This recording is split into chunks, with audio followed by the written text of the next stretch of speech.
of the rim. Got it! On the slam. Oh, here's a Curry way downtown. Oh, what a shot from Curry! Alrighty then, this should not take long. Literally like a year and a week ago, probably, we were sitting here making a video about the Brooklyn Nets' new Big Three. A Big Three to the likes that we had never really seen. This was 3 top 10 scorers in the league. Extremely offensively minded team. I guess you could kind of say a little diversity, because normally a Big Three it's like 2 ball handlers and 1 big man. Here you had 3 ball handlers, you had 3 shot creators. So we did not know much about how the defense was going to work, but seeing them on the court together, you could kind of trust that they could figure out the offense well enough to at least contend for a championship. That's if they could stay on the court all at the same time. Like, just a little bit. Well, apparently the basketball gods just don't like when you cheat the system. KD went to Golden State, that was supposed to ruin the league forever. They won 2 championships, then got injured to hell. This dates back to the Boston Celtics in 2008. By the way they talk, you would think they won more than 1. They were absolutely supposed to win more than 1, then Kevin Garnett got hurt. This is the same spiel I did in the James Harden video when he got traded to the Nets. It was the question I had. What was going to happen to take this super team down? And that's what this video is about. Let's rewind to the beginning when James Harden wanted out of Houston. We knew he wanted out, he came out in a fat suit. The Rockets were still like, I don't know. And then finally, he just sat down in a press conference and said, look, I can't win here, trade me. And so Daryl Morey obliged. At the time, there was that deal on the table. We thought he may go to Philly.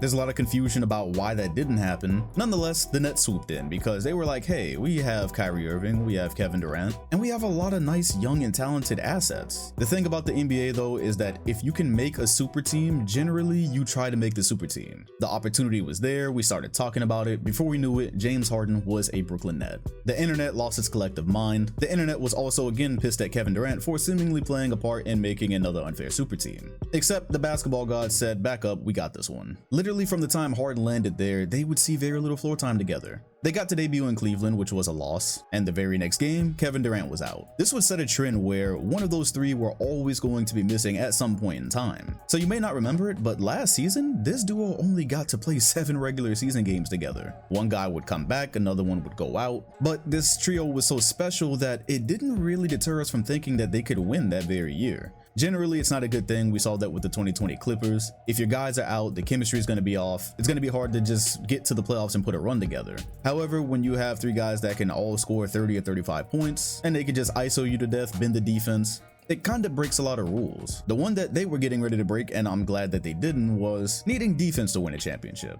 That was the question all season about the Brooklyn Nets. Can they win by purely ISOing and basically just scoring more than you, which is the goal of basketball, but you get it. They had me up here making videos about Nick Claxton like he was some revolutionary defender because he could do simple things as a big man, like switch on a pick and roll, track ball handlers, just very basic things that the Nets were missing. Either way, yes, from January 20th, which was Harden's start date with the Nets, all the way to the end of season in May, 7 regular season games. Yeah, that was enough for them to finish second. And when they got the Boston Celtics in the first round, while also having all 3 of their guys on the floor together, that's where it got scary. Actually, Harden started scary hours before that, but that's what we really saw what scary hours meant. KD would go on to average 33 points, Harden 28, and Kyrie 25. If you didn't notice, all 3 of those guys nearly shot 50% for the series. And as per 3-point percentage, they were almost all above 40. So yes, it was the Boston Celtics who weren't really expected to do much. However, with offense that was dazzling like that, there didn't seem to be many good options to take them out. The best of which would turn out to be the Milwaukee Bucks. This matchup coming after Giannis, well, it happened way earlier in the season when he signed with the Bucks and didn't even test free agency. And it was unfortunate because he did that before James Harden was a Net. So super team comes to his conference. This looks like a very uphill battle. And 43 seconds into game 1, James Harden gets hurt.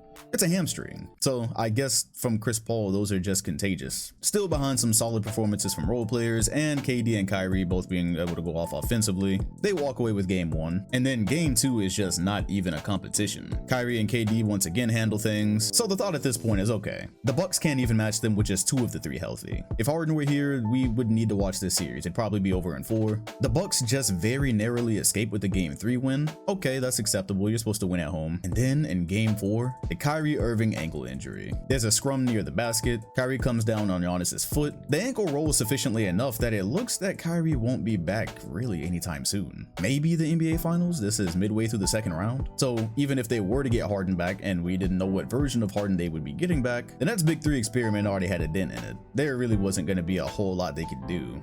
At best, you would have had a fully healthy KD, a limping Kyrie, and yeah, a limping Harden. Still, KD is able to temporarily activate Super Saiyan God, nearly defeats the Bucks. I don't want to say by himself, he had help, but boy was he putting up some of the best performances you will ever see in playoff basketball. And if he had clipped his toenails, history would be looking a little bit different right now. But you can't expect the man that doesn't cut his hair to clip his toenails. The Nets lose the series, the Bucks win the championship, life moves on. So, okay, this happens, right? Teams don't, especially midway through the season, make a trade and win the championship on their first try. The Miami Heat didn't win a championship on their first try. It takes a lot. It takes chemistry, it takes a little bit of luck. I won't say the Nets had neither. They probably had some really good offensive chemistry, but they had no luck. Yet the sentiment over the offseason is, okay, now the league is screwed. Harden's gonna come back healthy, Kyrie's gonna come back healthy. These three are gonna play together. They're gonna get a full season together and probably not lose many games. The only regular season game they lost together was the first one. The only playoff game they lost together was against the Celtics, so that was a total of 2 games that Big Three lost in 2021. Except, not the basketball gods. COVID said not so fast. As it would turn out, New York is probably the strictest place you will find in the country on COVID. That's where the Nets play. And so they say, hey, if you want to play home games, you got to be vaccinated. It stems from another mandate. That's not really the mandate, but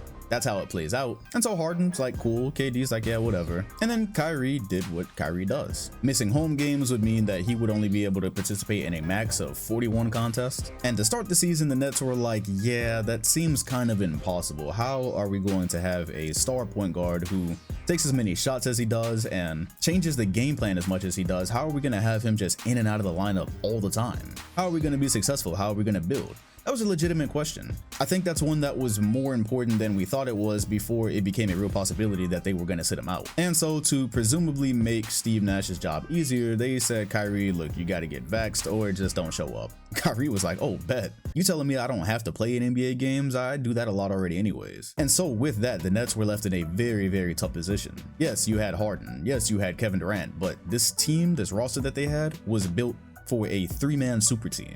It didn't have soldiers that were supposed to be there filling in when one of them was consistently out. That's not even close to the same squad. To make matters worse, Harden's hamstring injury apparently meant that he could not train the same during the offseason, which is another thing we really discounted. We've already had questions about his shape coming into seasons before. The hamstring compounded that issue. He came into this year clearly not the same James Harden that they traded for. And through the first month of the season, he was only giving you 21 points on 41% from the field and 37% from 3. He wasn't explosive, he wasn't bending defenses the same, and that left a lot on the shoulders of Kevin Durant. Now, had Kyrie have been there, Harden could have eased his way in. He could have load managed some nights. They could have probably beaten some competitive teams with him being there and not having to push himself the same way. But in Kyrie's absence, they needed what was basically half of Harden to be the whole Harden that they traded for. This was already starting to get interesting because for those of us that pay a lot of attention to player and star contracts, this was interesting because it was like, hold up. Now, when they traded for James Harden, it was kind of like a footnote. Hey, he's only signed up for 2 more seasons. He can leave the next summer. Also, there's something that nobody is talking about still. Kyrie Irving has that same option. KD is the only one there under contract. And so if you're Harden, yes, it probably didn't make financial sense to take an extension any sooner than the summer anyways, but the fact that we hadn't heard anything concrete about him really wanting to stay in Brooklyn, it got a little bit sus. And you had to wonder, if the Nets couldn't win a championship with a part-time Kyrie, would he want to sign there long term? Did he want to age there playing with a part-time superstar teammate? And would he want to do that especially if they weren't going to win in 2022?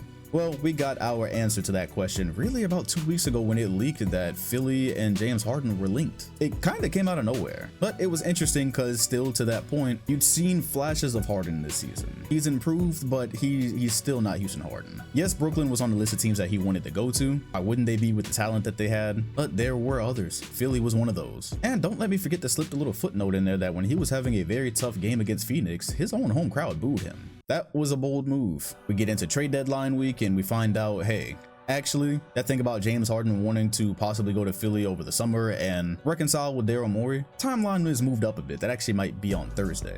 And so it was. He had a horrible game in Sacramento. His hamstring issue returned, and then they were saying he had a hand strain. He was being held out of games, and it was actually pretty clear where this was going. It was just still unbelievable that this could pop up in 2 weeks and resolve itself the way it did. So we land where we are now. James Harden is a 76er. Ben Simmons is a Brooklyn Net. Nets. Probably an underrated part of the story would be Daryl Morey switching to Philly. There had always been some thought about him maybe getting Harden back, and the fact that Ben Simmons just pieced out the way he did on that squad, it was always a possibility that, hey, sure, having 3 offensively minded superstars is cool, but there's a lot that Simmons can provide to this team and they can still be great and not have to deal with some headaches. That's apparently how they felt. Oh, by the way, the Nets also got Seth Curry out of this and Andre Drummond, so you get some rebounding off the bench, get some floor spacing. If Simmons is still the same player, you get defensive player of the year level defense, which is really big for a team that has been better on D but could clearly still use some juice there. And this is where we land. Now I have questions. First of all,